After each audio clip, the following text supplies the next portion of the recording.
Hey, what's up? Good morning, fappers, miscreants, malcontents. We are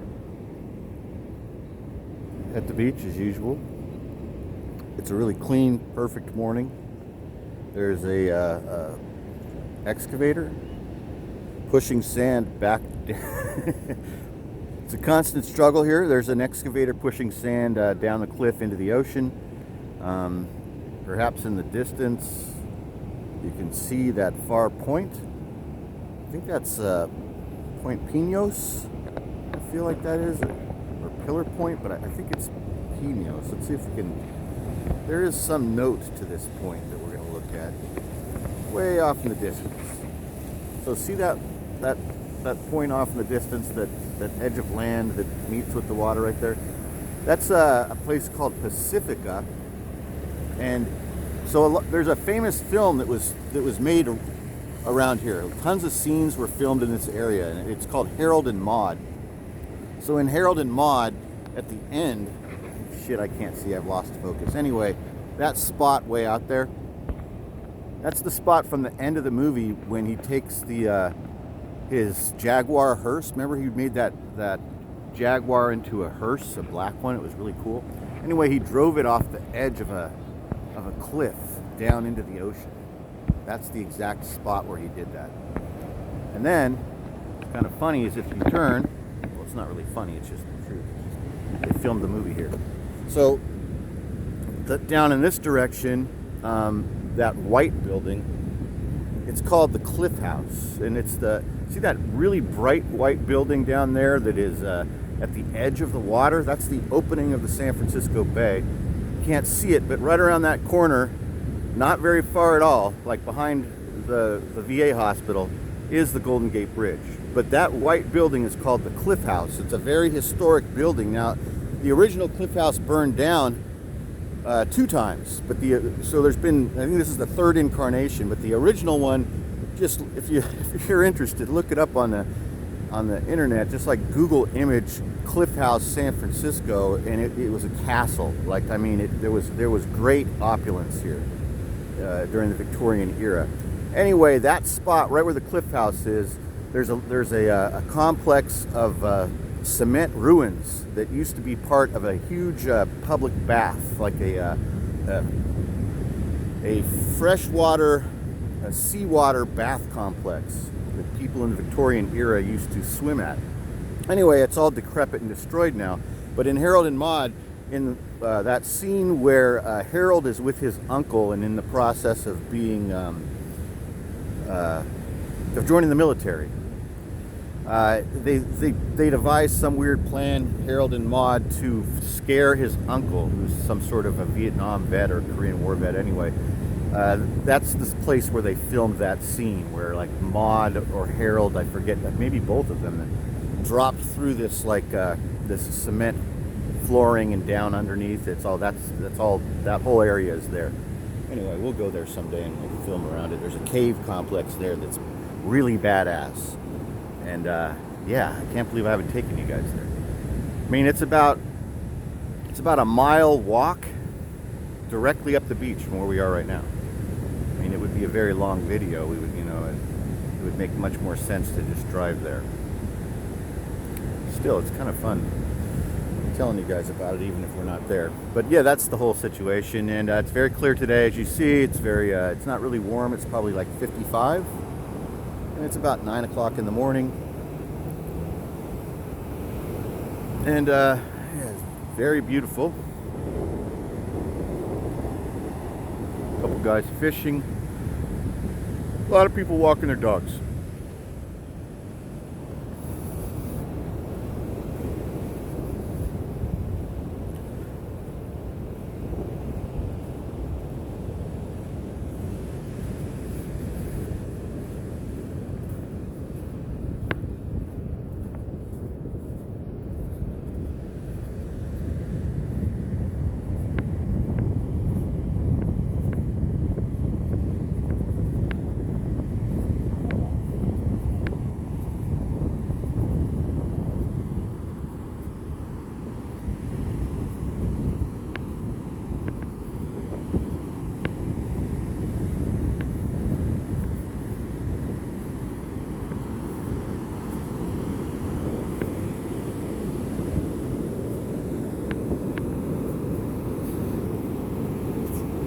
kind of interesting, that big log protruding from the side of the sand.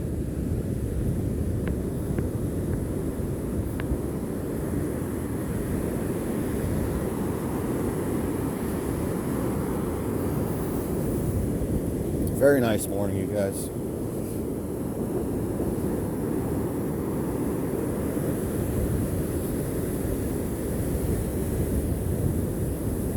As the weather warms up, and it's happening soon, we're going to get a lot of crab here.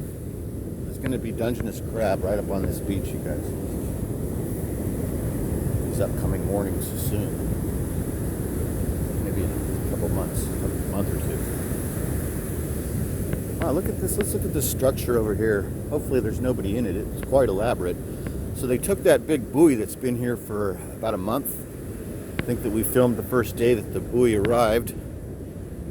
Came out and it was here. And then some people splashed some red paint on the buoy. And then they rolled it down the beach. Or perhaps the ocean moved it down the beach. But it's about 100 yards south from where it first originally washed up. And it's really, this is quite a structure. It's really nice.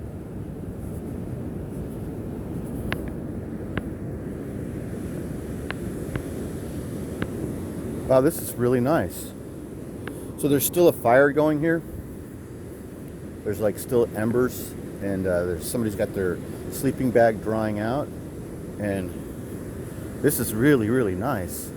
Very nice setup. And another fire pit out here. So there's two fire pits, one inside and one outside.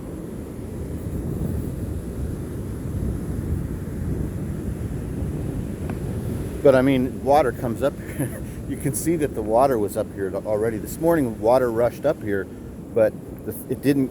The water came right up to here. And then it's wet in here. And wow, it's dry inside there. So look, the logs and the sand kept the water out of this. That was effective. Somebody's like scoring points on Survivor down here this morning. This is the best structure I've seen built down here. But all it's gonna take is high tide. So tonight at like 3 a.m., you know, a 20-foot wave could crash and destroy that whole thing. But it's pretty cool. Kind of cool that there's still a fire in there. I mean, it smells like smoke going on in there. I wonder where homeboy went. He could be anywhere. He could be out here taking a bath. We don't know, or she. But I mean, when I look at a structure like that, I think of the ingenuity of the human male. I wouldn't expect that to have been built by a female. Even a group of females wouldn't have been able to pull that off. That's like one dude.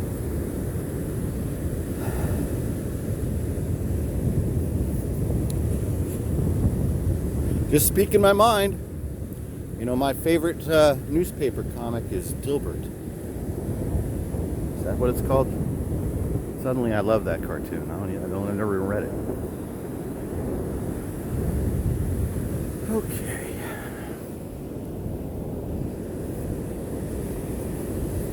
Pretty empty down here this morning, other than those guys that we saw fishing and those queebs that were walking their dogs. We just got some old dudes fishing, Odysseys, I call them.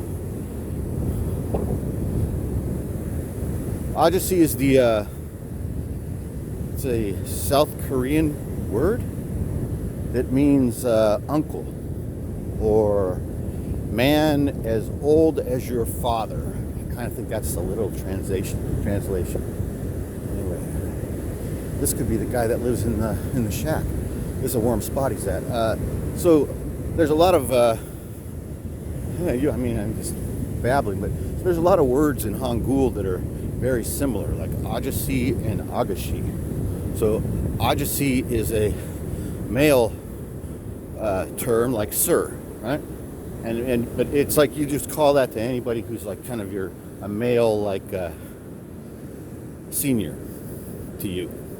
But Agashi, see, they sound a lot alike, don't they? They sound real close, but Agashi is a young, pretty girl.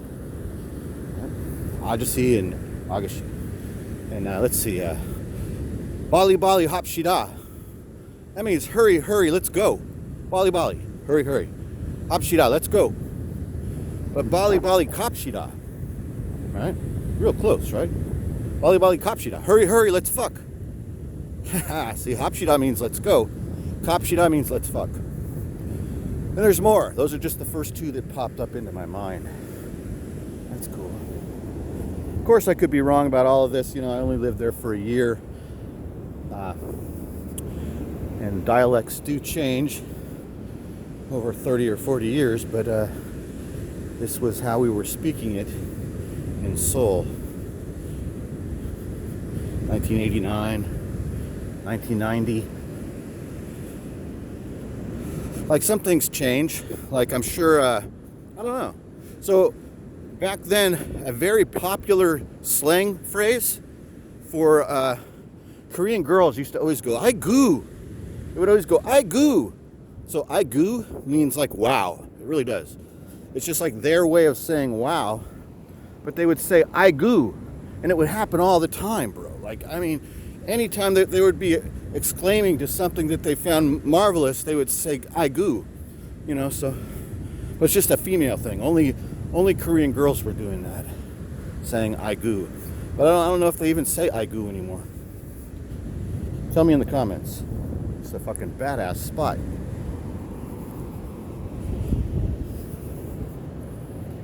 God, I want to squat up in here, but everything's kind of wet.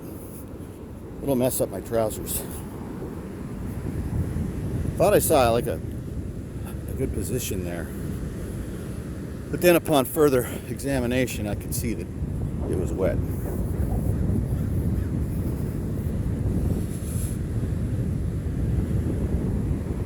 You know, there was this cab driver. I met him 2 times. So 2 times randomly, I got into this guy's cab. And his name was Mr. Encyclopedia. He called himself Mr. Encyclopedia. Both times that I got into his cab, it was the same. It was like a performance. And he wasn't aware until like on the second time, I believe, when he took me, when he drove me. He wasn't aware at first that I was, he didn't remember me because it was like it's like a performance, this cab driver.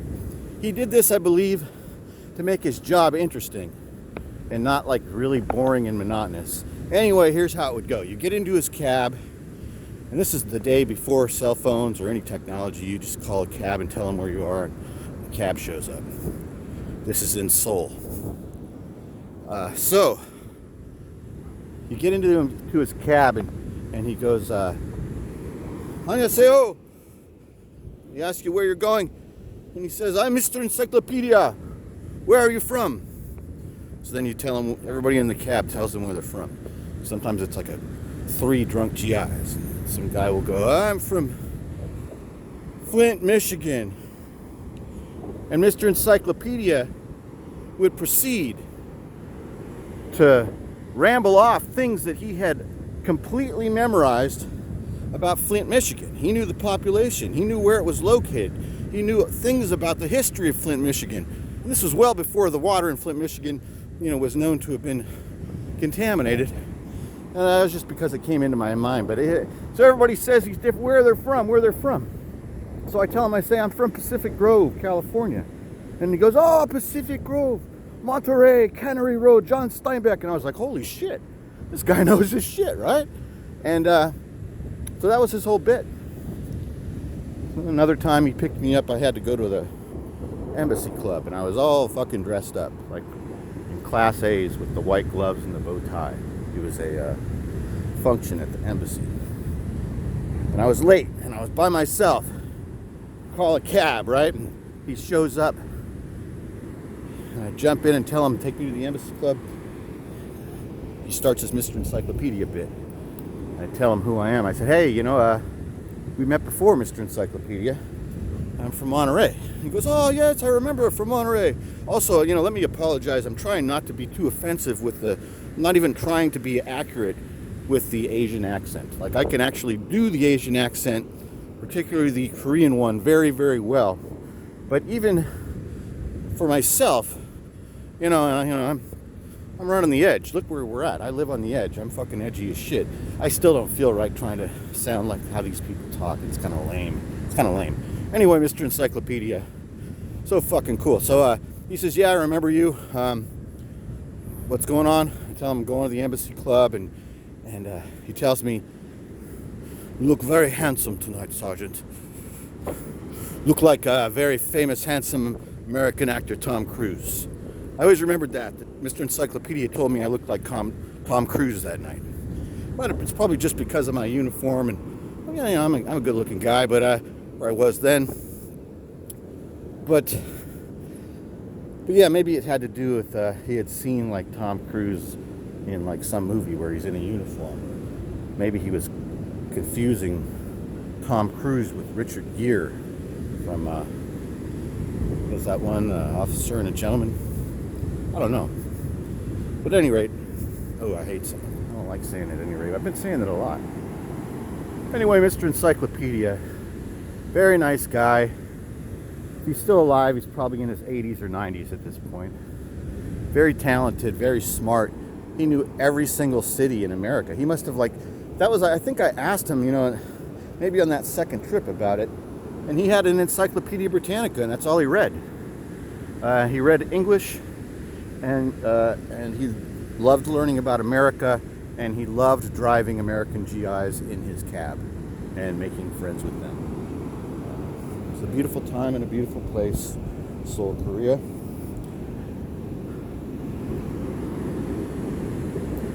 Anyway, it's a lot of Odysseys out here this morning fishing. That's about it.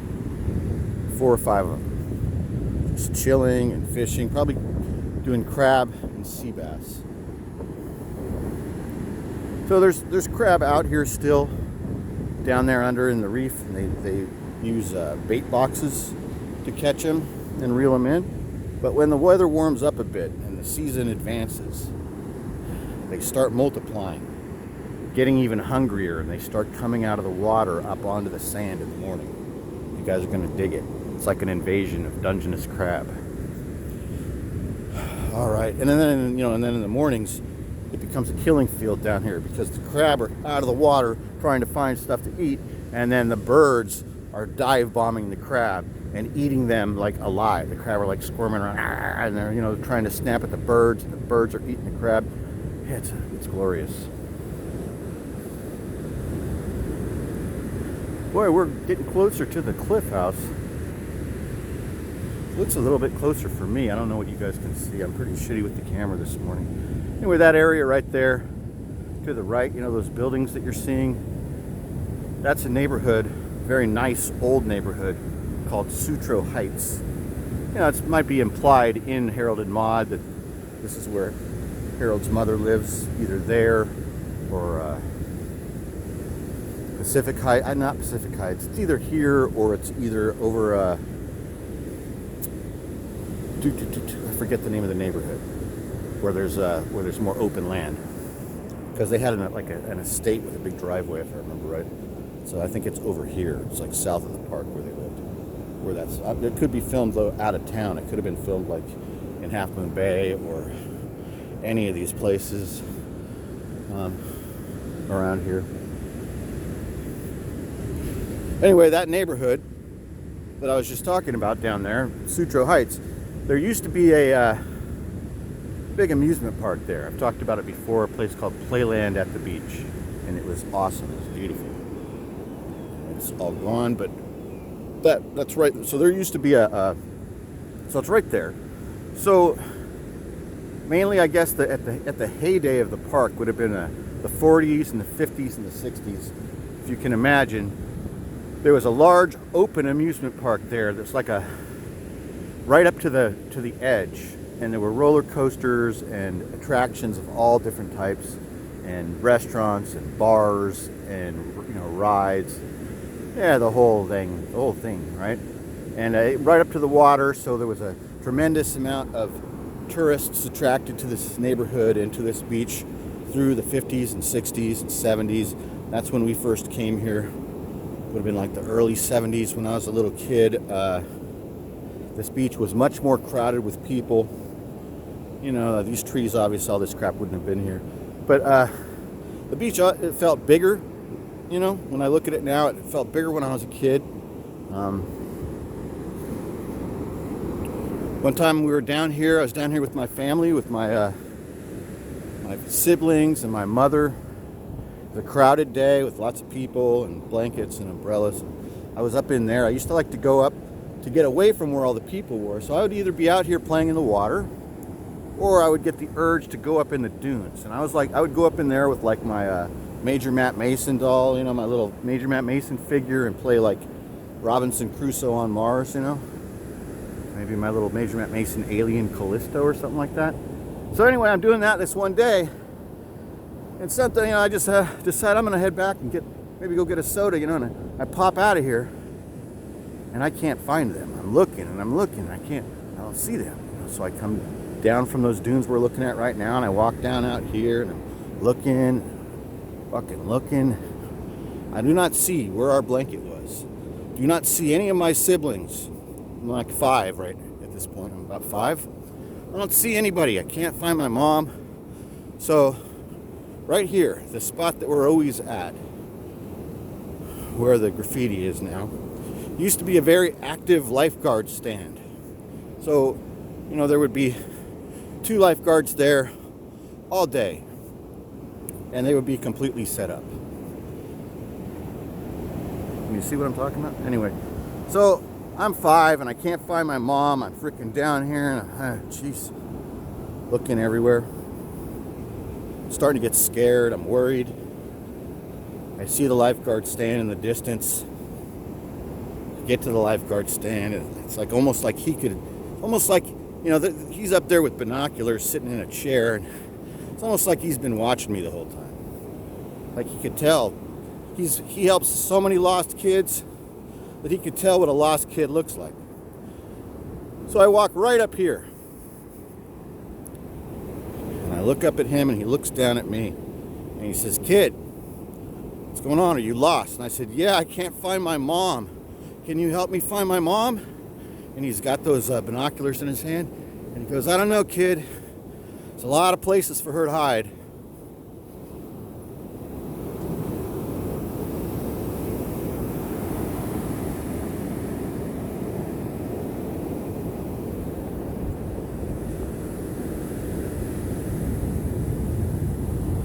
Fucking lifeguards with a fucking sense of humor down here. But no, that's not really a true story. It's a Rodney Dangerfield joke that I just ripped off. He used to tell that story. But I did used to get lost a lot when I was a kid. Just like Rodney Dangerfield talks about, my mother was very disinterested, didn't really care, and the lifeguard assumed. he said, "I don't know, kid. There's a lot of places she could be hiding."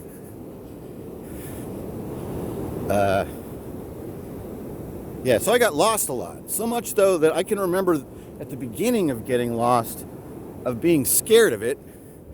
But then once I had done it a couple times, I became familiar with the safety and security of being behind the scenes in the office of wherever you were, at a mall or at Disneyland, or could be anywhere. So I began to enjoy that feeling of being around behind the scenes, getting to sit in the office while these guys tried to locate my mom, and talking to these guys and getting to see what the behind the scenes was in these operations. So yeah, I wasn't really scared anymore. I was like, okay, do I get a bologna sandwich? I'll wait right here. I'll be here. Go ahead and try and find her. I dare you. Yeah.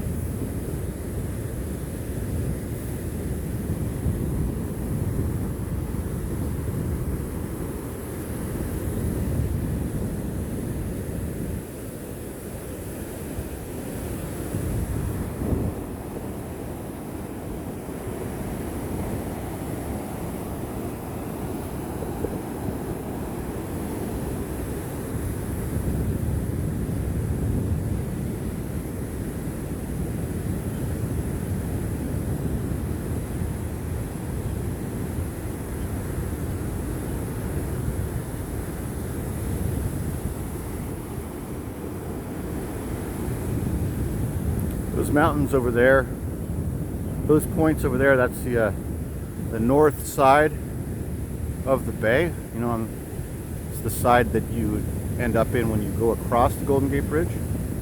There's places there that you've probably heard about on television or in the movies. That's Marin County is what we're looking at, you know. And another famous place that's on the other side is a place called Sausalito. Maybe you heard of that. So that's Sausalito, Marin County. That's the Marin Headlands. And then moving further north, there's a couple more beach towns, Stinson Beach, and then around there is Tamale Bay.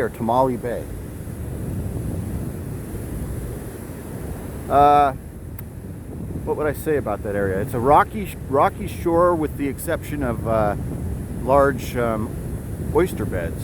There's a bay with lots of shallow water. Forget what they call that. An estuary. Anyway, tons of oysters. The place is famous for giant oysters right there. They grow there, that they raise there, that live there. But it's just being a couple miles away from where we are right now. You know, I mentioned it before. There is a microclimate here, so their weather and their waves and everything is completely different than what we're getting right here. It's all different over there, even though it's a couple miles away. And the same with down south as well. You can drive south for 1 hour, or actually you could drive south for a half hour, like maybe only 15 minutes, like 20 minutes, right around that point. And you'll come to a place called Mavericks, Half Moon Bay, and it's one of the most famous big wave surf spots in the entire world. Definitely the largest break in North America. So in all of North America, you know, not counting about places in Central and South America, and obviously not counting Hawaii, just about 20 minutes south of us, right around that point, is a famous place called Mavericks, where when it fires in the wintertime, usually it happens December, January, that's usually it. So every year they hold a yearly event there, and the event is reliant upon the weather and the waves. So sometimes guys from all over the world, well, not sometimes, every year guys from all over the world, guys from South Africa, Brazil, Japan, Hawaii, Fiji, Bali, guys come here, and they might have to stay for a week or two or a month even to wait for the day, because when the day comes, it'll be 40 feet overhead. I'm not kidding. So that's another thing. If you're interested, you can always look up on the YouTube. Just type in Mavericks Surf. Mavericks, yeah, it's probably all you type in. There's probably a million Mavericks things, but you just type in Mavericks Beach or Mavericks Surf, and it'll blow your mind. So yeah, just 15-20 minutes south of us, there is a giant like divot underwater, right? And it's like a geometry problem or something. What would that be? Earth science? Anyway, that big wave at Mavericks is created by what's underneath the water, right? The formation of the rocks, the ocean shelf, the way that everything lines up and has to fit together to make it happen, ends up that just because of that, a wave is created that for a week out of the year will be 30 or 40 or even 50 feet high. I'm not kidding. It's gnarly. But yeah, microclimate. Anyway, south side of the highway closed, sand and water. So, you know, they can't have the highway open when there's all this sand, moving sand and stuff, because this can affect how people drive. You know, they'll slip and slide when they put on the brakes down here. I think that's probably a long video, you guys. Let's look at this cat. And I'll tell you guys, thanks for watching.